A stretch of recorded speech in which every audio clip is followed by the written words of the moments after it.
이란에서 전래된 이야기 가운데 한 농부가 나귀를 타고 길을 가고 있었어요. 그런데 이제 지나가는 사람이 물어봅니다. 여보시오, 어디 가시는 거요? 그러자 농부가 이렇게 대답합니다. 글쎄, 나는 모르니 나귀한테 물어보시오. 유명한 얘기죠. 자기가 가는 길을 타고 있는 나귀가 정할 것이다. 그렇게 말하는 농부의 대답입니다. 나귀 등에 얹혀가면서 어디로 가는지 모르고 나귀 가는 대로 가는 목적 없이 살아가는 인생의 모습을 보여주고 있는 그런 이야기입니다. 가만 보면 이 농부 이야기는 옛 이야기만은 아닌 것 같습니다. 미래에 대해서, 자기의 어떤 현재의 방향에 대해서 많은 사람들이 알지 못한 채 상황에 떠밀려 살아가는 것 같습니다. 종로 3가에 보면 점치는 막들이 길가에 쭉 있는데, 점막이죠. 대명천재 웬 점집이 이렇게 길가에 있는가. 놀랍게도 자신의 미래를 묻고 인생을 상담하는 사람들로 문전성시를 이룬다고 합니다. 배웠다고 하는 사람들 가운데도 이런 데를 찾는 사람들이 많고, 부자들은 돈을 내고 모셔가기도 한답니다. 젊은 사람들이 더 많다는 것은 놀라운 일입니다. 예수님 잘 믿는 집사님들도 기도하다가 답답하면 점집을 찾기도 한답니다. 참 기가 찰 노릇입니다. 오늘 저는 믿고 따라야 할 성경 말씀에 대해서 설교할 것입니다. 믿고 따를 게 무엇입니까? 이 불확실성의 시대에 점집을 찾아와서 미래의 인생을 알고 싶어하는 이 답답한 시대에 정말 우리가 믿고 따를 게 무엇입니까? 오늘 먼저는 따라서는 안 될 것을 생각해 보려고 합니다. 따라가지 말아야 될 걸 따라가고, 따라야 할 것을 못 따라간다면 인생을 잘못 사는 게 되겠죠. 정말 우리가 믿고 따를 인생의 인도와 지침이 무엇인가? 오늘 여러 가지 말씀을 드릴 텐데 그 말씀 속에서 확고한 말씀을 붙들고 따라가시기를 축복합니다. 믿고 따라서는 안 될 것들이 무엇이냐?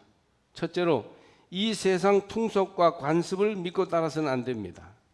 많은 사람들이 어떻게 보면 다수의 횡포에 시달려요. 모든 사람이 다 하면 해도 괜찮다는 생각을 하는 겁니다. 옷 입어도 유행을 입으면 안심을 합니다. 이상한 말이나 이상한 행동을 해도 시대 흐름이면 문제가 없다고 생각합니다. 그래서 시대의 풍속과 관습을 사람들이 다 따라가며 그것을 편안해합니다. 신문과 TV와 잡지들은 세상의 풍속과 관습을 보여주고 확산시켜서 사람들이 무비판적으로 그것을 받아가지고 하게 합니다. 같은 분위기, 같은 가치관, 같은 행동을 하도록 조장하는 것이죠. 근데 과연 이게 옳은 것인가? 유행 따라 사는 삶이 괜찮은 것인가? 우리 그리스도인들은요, 정신 차린 사람들로서 이런 문제를 물어봐야 합니다. Do like Romans in Rome. 로마에서는 로마 사람들처럼 행동하라. 그런 격언이 있잖아요. 현대인들이 현대 문화와 습속대로 행동하라고 강조합니다. 그러면 괜찮아. 남들이 하니까 당신도 해. 그래서 아이들은 말이죠, 남들이 하는 거 따라가려고 발버둥을 칩니다. 믿는 자들조차 하나님 말씀의 기준을 따르지 않고 하나님 백성의 삶의 가치관을 따라가기보다 이 세상 풍속과 관습을 더 중요하게 여기면서 사는 겁니다. 무의식적으로 하나님의 가르침이 이 시대와 맞지 않는다고 생각하는 경향이 있습니다. 그러나 여러분, 다수 의견이 꼭 맞는 것은 아니며 이 세상 풍속과 관습이 아무리 그럴듯해도 그것이 우리 삶에 믿고 따라야 할 기준이 될 수는 없습니다. 다수의 죄악이 있어요. 세상 풍속에 잘못이 있습니다. 사회 일각의 불의가 얼마나 우리 삶에 큰 영향을 미치는지를 우리가 좀 분별해야 돼요. 그래서 이 세상 풍속과 관습을 따라가는 것을 분별력 있게 구별하여 우리가 잘못 살지 않도록 해야 합니다. 또 무엇을 믿고 따라서는 안 되는가? 주어진 상황과 형편을 너무 따라가면 안 됩니다. 물론 사람은 주어진 상황과 형편을 무시하면 어려움을 당하죠. 상황에 맞지 않게 함부로 행동하는 사람들은 다른 사람들에게 피해를 주기도 합니다. 그러나 사람들이 상황에 따라서 자기 인생의 방향과 내용을 모두 결정하는 것은, 이것은 아주 옳다고 하기 어렵습니다. 심지어 상황에 맞추어서 하나님 뜻이 이럴 거야 그렇게 정해버리는 경우도 있습니다. 상황이 이러니까 여기에 맞춰서 우리가 하나님의 뜻을 정해야 돼 이렇게 생각하는 것이죠. 길이 막히는 것을 보니까 이런 일을 하는 것이 하나님 뜻이 아니었나 봐. 오늘 늦잠을 잔 것은 하나님이 교회 가지 말라고 길을 막으신 거야. 뭐 이런 식의 생각입니다. 자기 마음대로 상황에 맞게 하나님 뜻을 해석하고 안주하는 것이죠. 상황이 주어지면 거기 맞게 행동하고 살고 싶은 것이 인간의 마음입니다. 그러나 상황이 우리 살아가야 할 인생의 방향과 반대될 수도 있어요. 그러면 상황을 바꾸어서 거슬러서 행해야 합니다. 아무리 상황이 어려워도 하나님 뜻대로 헤치고 나가야 할 때가 있고, 아무리 상황이 다 조성되어 있어도 그것이 하나님이 기뻐하시는 일이 아닐 수도 있어요. 그래서 상황과 형편에 맞추어서만 사는 것은 결국 우리가 우리의 육신의 정욕과 욕심 따라 사는 삶이 되기가 쉽기 때문에 우리가 그것을 잘 분별해야 합니다. 요나는 하나님의 명령을 거역하려고 요파 항구로 갔어요. 다시 니느웨로 가라 그랬는데 니느웨로 가기 싫었어요. 거기서 너무 어려움이 많고 그리고 반대를 부딪힐 수 있다고 생각했던 것이죠. 그래서 요파 항구로 갔더니 마침 다시스로 가는 배가 거기 있는 거예요. 다시스는 니느웨와는 정반대 방향입니다. 하나님이 가라시는 방향과 반대되는 방향으로의 배가 자기 앞에 있었어요. 이 배들은 몇 달 만에 한번 만나기도 힘든 배 아닙니까? 마침 다시스로 가는 배가 있었다는 것은 상황이 니느웨가 아닌 다시스로 가는 것으로 조성되어 있었다는 것으로서 요나는 그때 마치 그것이 하나님 뜻인 것처럼 다시스로 가는 배를 올라탄 것입니다. 여러분, 많은 경우에 상황은 사람을 속입니다. 그러므로 우리는 상황을 만날 때 하나님의 말씀이 과연 이 상황에 맞는 것인지를 항상 돌아봐야 합니다. 상황을 영어로 컨텍스트라고 그래요. 말씀은 본문 텍스트라고 그러죠. 컨텍스트와 텍스트를 대화를 시켜야 우리가 바른 분별력을 가지고 상황을 맞게 살아갈 수 있는 것이에요. 상황을 전적으로 믿고 따라가는 것은 많은 경우에 영적인 실패를 가져옵니다. 상황 따라가지 말고 하나님 말씀 따라가십시오. 하나님의 거룩하고 공의로운 뜻이 무엇인지를 발견하고 그 뜻대로 살아가는 삶이 정말 후회 없는 보람 있는 삶이 될 것입니다. 세 번째로, 사람의 말이나 소문을 지나치게 따라가도 안 됩니다. 남의 말을 굉장히 잘 믿죠. 남의 말을 믿고 따릅니다. 남의 말 듣고 이 사람 저 사람 의견 듣고 항상 그것 따라서 결정하는 사람들은 그 사람들과 어울리는 데는 지장이 없을지 모르지만 하나님의 뜻을 잃어버릴 때가 많습니다. 귀가 얇은 사람은 남의 말을 잘 들어요. 동네 약장사가 선전하러 오면 처음에는 저런 거 다 가짜야 막 이렇게 마음을 먹다가 특히 피부 미용이나 건강 같은 얘기를 살살살살 하게 되면 대부분 마음이 흔들려 가지고 몇만 원짜리 심지어 몇십만 원짜리 물건을 하나씩 사가지고 탁 들고 옵니다. 외상이면 소도 잡는다고. 사람 말에 얼마나 쉽게 흔들리는지 몰라요. 여러분, 죄악과 탐욕으로 가득 찬 사람의 말, 타락한 사람의 말을 의지하면 폐가 망신해요.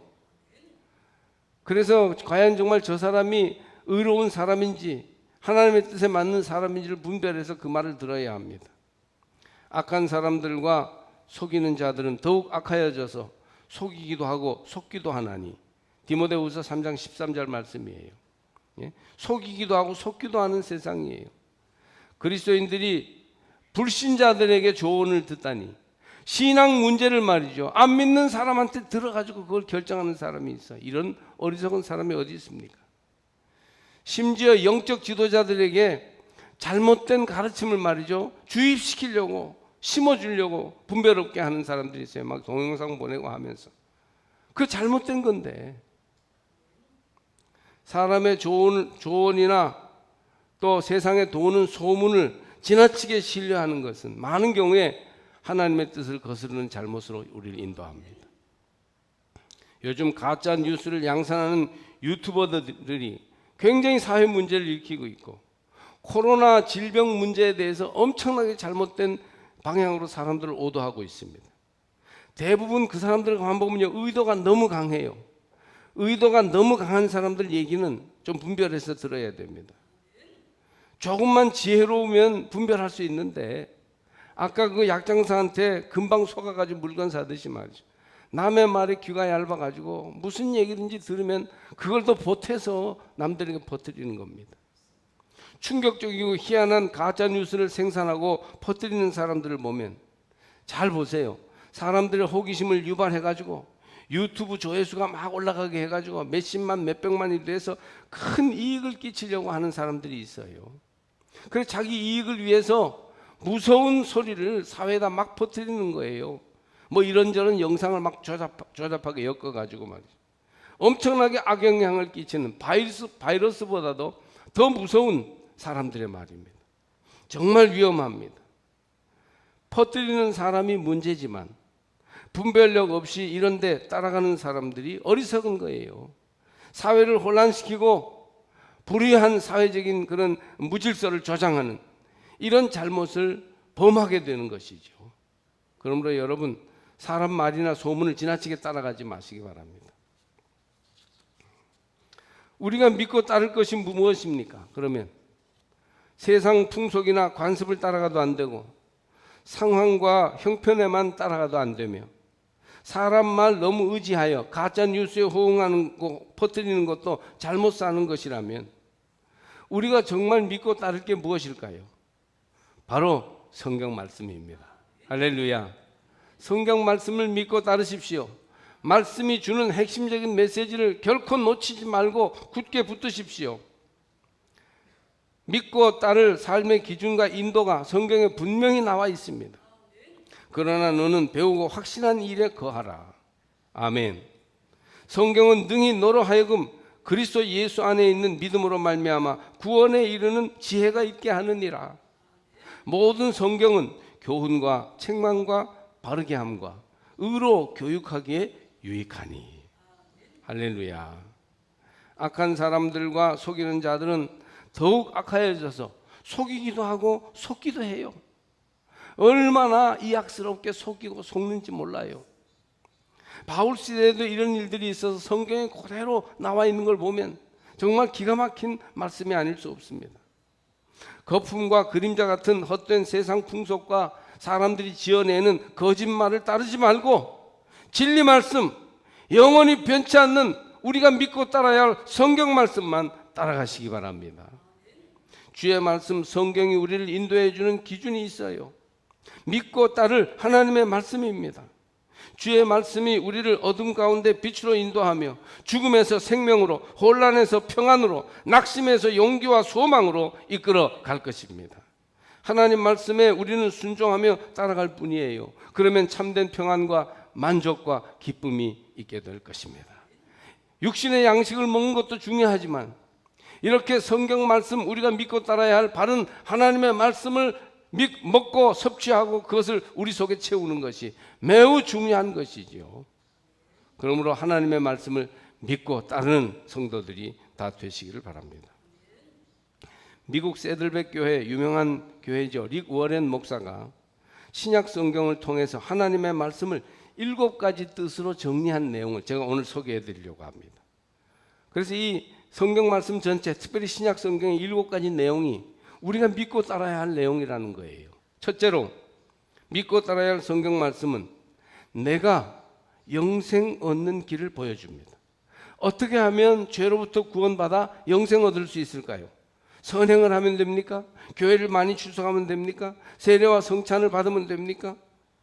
여러분, 이런 모든 인간적인, 그것이 종교적이고 신앙적인 노력이라 하더라도 모든 인간의 노력은 우리 속에 죄가 있기 때문에 한계가 있어요. 아무리 우리가 경건 생활에 힘쓰고 거룩하게 노력해도 우리 안에 있는 죄가 우리를 가로막고 하나님으로부터 우리를 멀어지게 하기 때문에 우리가 구원받고 영생을 얻는 참된 삶을 회복하는 데는 한계가 있어요. 그러므로 여러분, 노력도 중요하지만 하나님의 아들을 믿어야 합니다. 그리스도를 믿음으로 구원받고 영생 얻는 것이에요. 이것이 말씀의 중심 메시지입니다. 다른 것은 다 잃어버리더라도 예수의 그 이름만은 잃지 말아야 됩니다. 왜냐하면 예수 그리스도의 이름이 우리를 죄악에서 건져 영생 얻게 하는 능력이 되기 때문입니다. 교회 생활을 여러 가지 교회 생활의 상식이 있고 교양이 있고 또 보수적인 교회 생활을 잘하면서 안정을 얻게 되고 그리고 함께 어울리는 성도의 교제가 있습니다. 이런 교회 생활의 모든 미덕들과 좋은 것들을 붙잡느라고 우리가 예수께 집중하지 못하는 경우도 있어요. 여러분, 아닙니다. 믿고 따라야 할 하나님의 뜻은 예수님을 통해서 영생 얻는 것입니다. 여러분 모두가 예수님을 믿고 그 이름의 권세와 능력으로 말미암아 죄를 이기고 영생을 얻으시기를 바랍니다. 모든 것 잃어도 예수 얻으면 모든 것을 찾고 모든 것 얻어도 예수 잃으면 결국 다 놓치게 됩니다. 예수에게서 시작해야 되고 예수의 이름을 붙들어야 돼요. 예수님과의 인격적인 교제를 가장 중요하게 여겨야 합니다. 성경은 믿음으로 말미암은 구원에 이르는 지혜를 담고 있습니다. 성경에서 예수님을 찾고 예수를 붙드시기를 바랍니다. 둘째로 우리가 믿고 따라야 할 성경 말씀은 성령 충만으로 우리를 인도합니다. 여러분, 성령 충만 받으시기를 바랍니다. 에베소서 5장 17절 18절을 보니까 오직 주의 뜻이 무엇인가 이해하라. 술 취하지 말라. 이는 방탕한 것이니 오직 성령의 충만을 받으라. 술 취하지 말고 세속적인 것으로 충만해지지 말고 성령 충만하라는 것이에요. 성령에 취하라는 것입니다. 술 취하면 어떻게 됩니까? 알코올의 영향과 알코올의 주관 아래 있게 됩니다. 성령 충만하면 어떻게 됩니까? 성령을 통해서 하나님의 영향과 하나님의 주권 아래 있게 되는 것입니다. 그리스도인은 하나님께서 성령을 삶에 부어주시어 삶을 주관하게 하시는 사람이에요. 성령 받지 않고는 온전한 그리스도인이 될 수 없습니다. 성령 받지 않고는 성장할 수 없습니다. 성령 받지 않고는 열매 맺을 수 없습니다. 성령 받지 않고는 변화될 수 없습니다. 그러므로 여러분, 성령 충만하게 받으시기를 바랍니다. 술 취한 사람들은 용감해서 막 노래를 부르죠. 성령 충만하면 주의 일 하기가 용감해지고 찬송할 마음의 감격과 은혜가 있게 되는 것입니다. 그러므로 여러분, 우리가 따라야 할 말씀은 성령 충만으로 우리를 인도합니다. 셋째로 우리가 믿고 따라야 할 성경 말씀은 순결하고 절제된 삶을 살게 합니다. 순결한 생활이 하나님의 뜻이에요.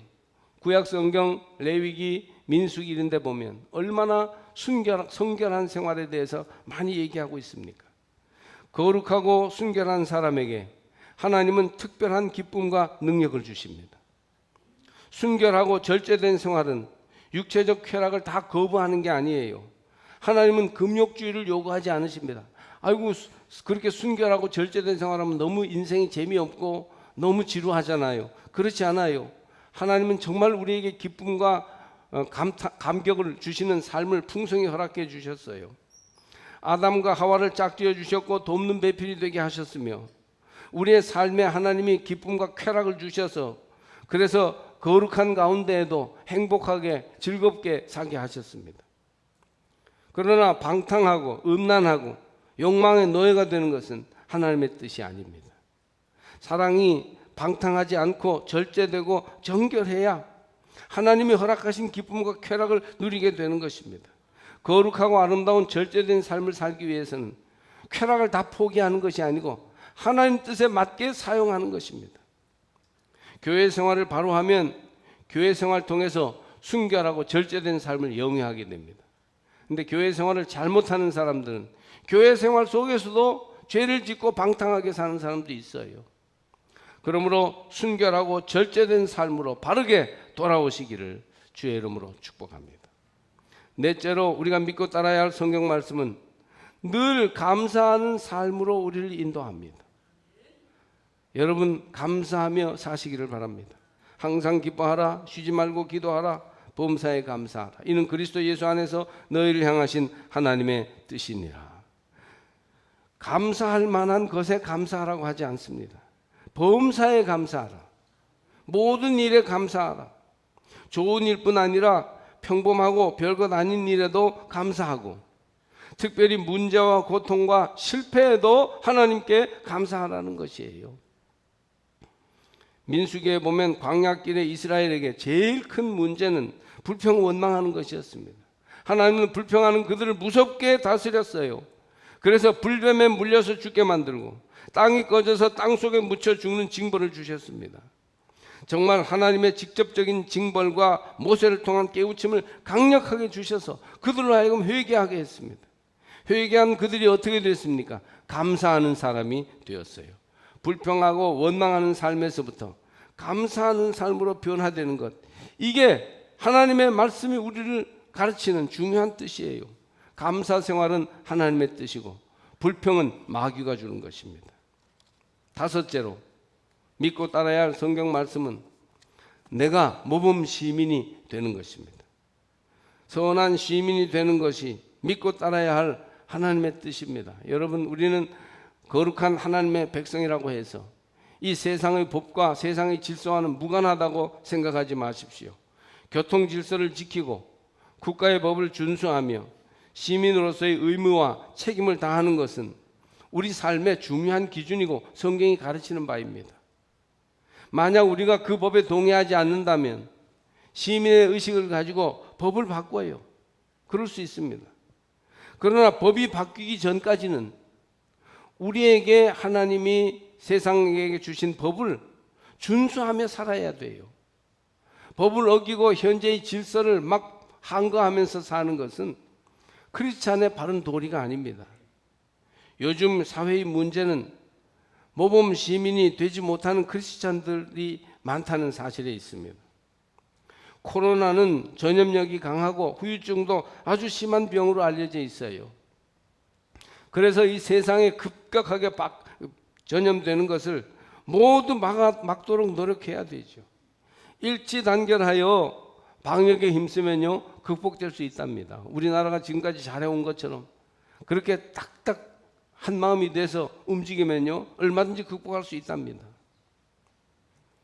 사회적인 거리 두기에 힘쓰고 또 모든 면에서 이 방역에 같이 마음과 뜻을 모으는데 유독 아무개 교회라는 사이비에 가까운 교회가 정부와 사회의 방역 노력을 물거품으로 빠뜨리게 해서 기독교인들 자체를 부끄럽게 만드는 거예요. 얼마나 사회인들이 때를 만났다 하면서 욕을 하고 있는지 모릅니다. 사회법을 준수하고 사회적 책임을 다하는 것이 믿고 따라야 할 하나님의 뜻입니다. 여러분, 좋은 시민이 되시길 바랍니다. 좋은 삼척 시민이 좋은 크리스찬이에요. 그래서 우리가 이런 사회적 책임을 잘 감당하여 이 사회가 안전하고 행복하게 되도록 앞장서 힘써야 할 것입니다. 여섯째로 믿고 따라야 할 성경 말씀은 다른 이들을 주님께로 데려오게 합니다. 우리가 다른 사람에게 복음을 나누고 그들을 그리스도에게 이끄는 것은 가장 좋은 선행이요 삶의 목적이 됩니다. 주의 약속은 아무도 멸망치 않고 다 회개하기에 이르기를 원하시느니라. 베드로전서 3장 9절 말씀이에요. 다 구원받기를 원하세요. 믿음을 다른 사람들과 나누고 받은 은혜를 사람들에게 간증하며 다른 사람도 주께 헌신하도록 돕는 것, 이것이 하나님 뜻입니다. 여러분, 왜 여러분의 복음을, 이 귀한 보배를 여러분만 혼자 가지고 계십니까? 전하십시오. 나누어 주십시오. 증거하십시오. 다른 이들도 데리고 오세요. 주님 믿고 구원받아 의와 평강과 희락이 내 마음속에 이루어져서 하나님 나라가 이루어졌다면 다른 사람들에게도 증언하고 전파하여 온 땅에 하나님 나라가 세워지게 하는 것이 하나님의 뜻입니다. 마지막 일곱째로, 나 자신을 하나님과 다른 신자들에게 헌신하도록 그렇게 우리가 해야 합니다. 내가 헌신하고 다른 사람들을 위해서, 주님의 교회를 위해서 헌신하는 것이에요. 하나님의 교회뿐 아니라 교인들과 신자들의 가족, 주의 일에 대하여 헌신하는 것이에요. 여러분, 이것이 하나님의 뜻입니다. 주님의 교회에 헌신하며 시간과 재능과 젊음과 물질을 들여 하나님의 교회를 복되게 하는 일은 우리 모든 믿는 이들에게 주신 하나님의 뜻입니다. 성장 위해서 사람에게는 두 가지가 필요하지요. 첫째, 하나님의 말씀이고, 둘째, 하나님 백성들이 도와주는 것입니다. 그래서 하나님의 말씀으로 내가 성장하고 다른 사람의 도움을 받아 내가 성장하는 것이죠. 우리가 이렇게 도움을 받아서 성장했으면 우리도 다른 사람을 돕는 것이 마땅해요. 하나님의 교회를 위해서 도우십시오. 헌신하십시오. 다른 이들을 위해서 헌신하시기를 바랍니다. 여러분, 우리 시대에 우리가 믿고 따라야 할 말씀, 믿고 따라야 할 삶의 기준을 7가지로 말씀드렸는데, 지금이야말로 이러한 문제에 분명한 대답을 찾아야 할 때예요. 바로 하나님의 말씀이 제시하는 길로 믿음을 가지고 담대히 나아가시기를 바랍니다. 이는 하나님의 사람으로 온전하게 하며 모든 선한 일을 행할 능력을 갖추게 하려 함이라. 하나님의 말씀의 기준을 따라 믿고 따를 바른 가치를 마음에 붙들고 따라가는 성도들이 다 되십시오. 예수 이름을 믿음으로 영생 얻으시길 바랍니다. 성령 충만하십시오. 순결하고 절제된 생활을 하셔야 합니다. 늘 모든 일에 감사하며 사시기를 바랍니다. 세상에서 모범 시민이 되십시오. 다른 이들을 그리스도께로 데려오시기 바랍니다. 교회에 충성하고 사람들을 돕는 일에 헌신하십시오. 당신이 성경을 펼칠 때 하나님이 입을 여시고, 당신이 성경을 접으면 입을 다무신다. 데이빗 앨런이라는 사람이 말했어요. 오늘 7가지로 성경에 중심되는 뜻을 여러분에게 말씀드렸는데, 성경 말씀에 귀를 기울이시고 그 말씀 따라 살아가시기를 바랍니다. 성경적인 가치관, 성경적인 인생관, 성경적인 가르침에 헌신하십시오. 이것이 나를 위하는 것이고 인류를 위하는 길이고, 이렇게 살 때 인생이 참으로 보람 있고 행복할 것입니다. 거기 믿고 따를 삶의 기준이 있어요. 말씀을 바로 따라갈 때 인생은 혼란에서 평안으로, 낙심에서 용기로, 무의미에서 가치 있고 즐거운 인생으로 바꾸어지게 될 것입니다. 믿고 따라야 할 성경 말씀 굳게 붙들고 그 길 떠나지 마시기를 주님의 이름으로 축복합니다.